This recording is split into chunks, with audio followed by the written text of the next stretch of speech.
ibibigay po natin yung basura na hinihingi niya. Tapos, talaga, isama po kayo.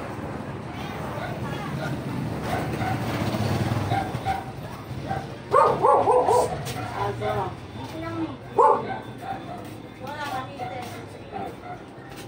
saan?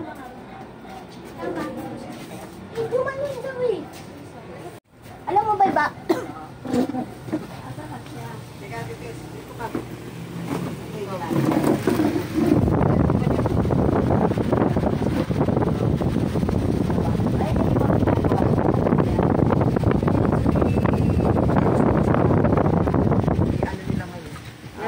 Sila po pala nag-printing press po pala sila, nagagawa po pala sila ng mga t-shirt, ano, at ano mga puti.